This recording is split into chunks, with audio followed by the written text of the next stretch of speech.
Pierre Nantel. C'est peut-être pas le Nantel le plus drôle au Québec, mais c'est le plus crédible pour parler politique. Vous écoutez Pierre Nantel.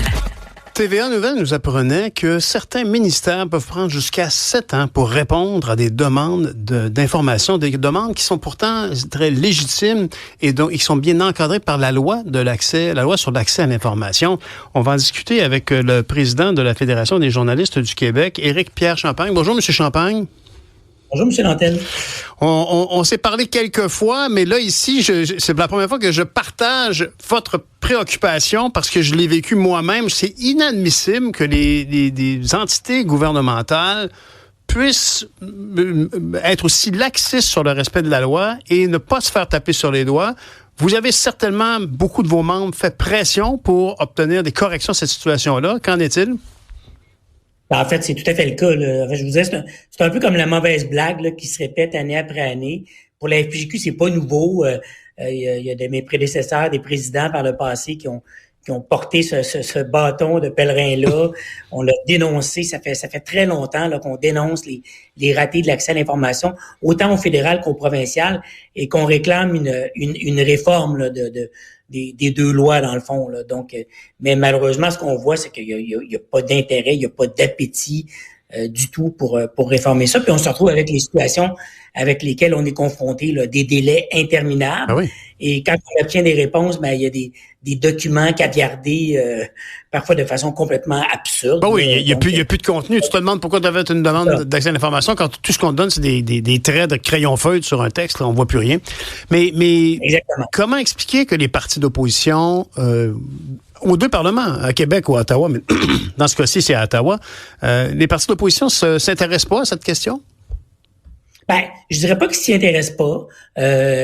Peut-être qu'ils pourraient s'y intéresser de façon plus soutenue, mais certainement qu'on voit qu'il y a des partis d'opposition qui s'y intéressent, qui dénoncent les ratés de l'accès à l'information. Mais c'est toujours la même chose qui se produit. Ces partis-là, une fois au pouvoir, et là, je fais pas de distinction. Là, je parle pas d'un parti ou d'un autre. C'est tout le temps le même scénario qui se produit. Une fois au pouvoir, ils n'ont plus d'intérêt pour l'accès à l'information. Ça s'est vérifié à de nombreuses reprises.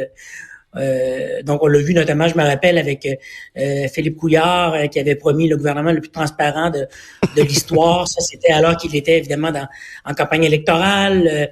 Et une fois au pouvoir, voilà, ce qui s'est passé, c'est qu'il s'est rien passé. Donc, c'est toujours le même scénario qui se répète. C'est le jour de la marmotte, là, avec l'accès à l'information. Et je vous disais d'entrée de jeu que je partageais votre impatience parce que moi, ça fait belle lurette.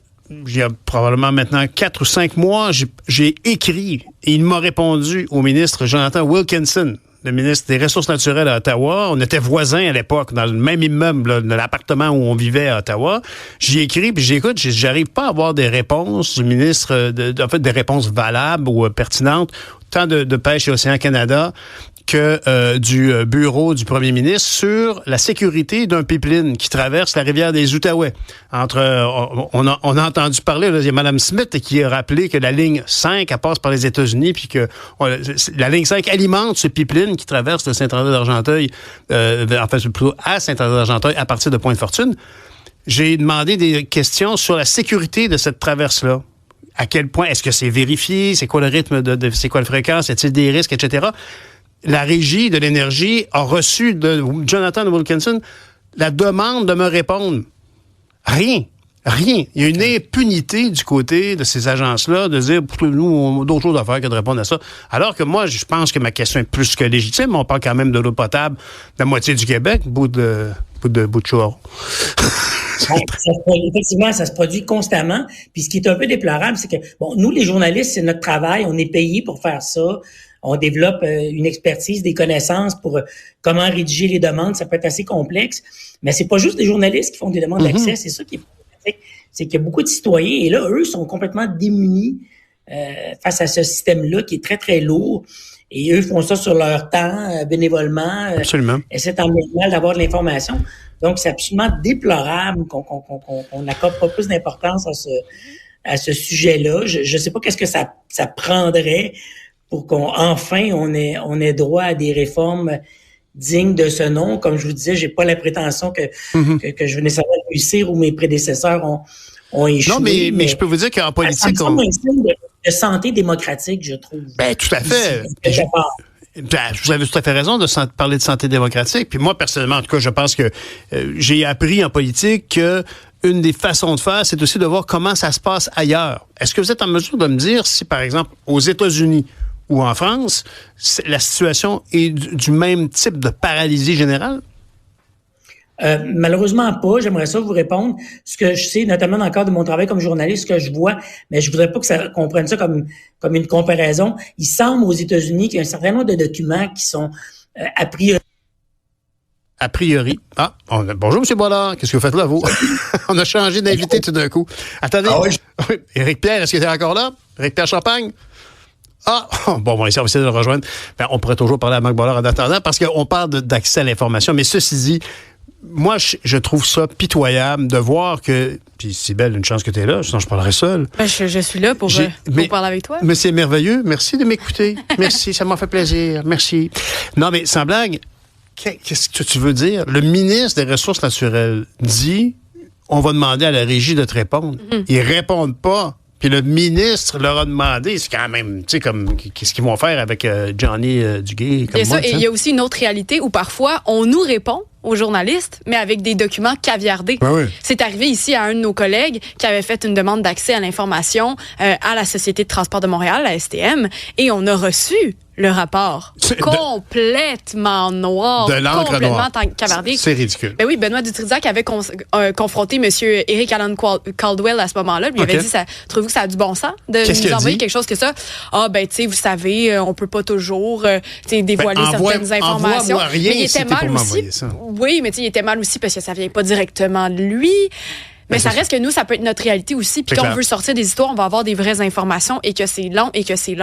Ben là, comment voulez-vous qu'on fasse notre travail finalement? Absolument. Et puis le travail, on le fait parce que ça nous apparaît important. Les gens moi, par exemple, je peux dire que c'est sincère. Je me sens même coupable de pas m'en occuper de façon plus rigoureuse, parce que je me dis, si jamais ce tuyau-là se met à couler des hydrocarbures dans la rivière Outaouais puis ça contamine l'eau potable, non, mais sans joke. Non, mais ce que j'allais dire, c'est que ça me fait penser, on finit peut-être par se dire, ben c'est ça, on se lasse d'attendre aussi. C'est ce que ça fait, là. C'est ça qu'ils veulent, probablement. Ben, c'est un peu là que je m'en vais. Est-ce que c'est ça qu'ils veulent? Puis après ça, on se dit, c'est une loi, on a notre droit comme citoyen, comme journaliste, comme n'importe qui, de demander ces informations-là. Souvent, pour avoir des réponses qui nous concernent, parce qu'on a payé pour que ça se produise ou que ça se produise pas, où on est rendu notre argent, qu'est-ce qui se passe et on ne nous répond pas, je trouve ça vraiment frustrant. Tu as tout à fait raison. Puis honnêtement, imagine, comme tu dis, tu es une professionnelle de la business de l'information, mais pour le monde ordinaire, qui prend la peine de s'intéresser à un enjeu. Puis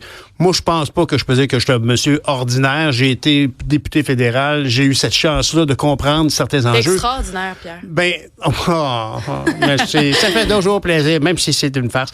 Non, mais sans blague, honnêtement, imagine comment c'est frustrant de voir que tes institutions démocratiques ris de toi dans un contexte comme celui-là, surtout dans un contexte d'hygiène publique comme celui-là. Pour moi, en tout cas, c'est très, très perturbant.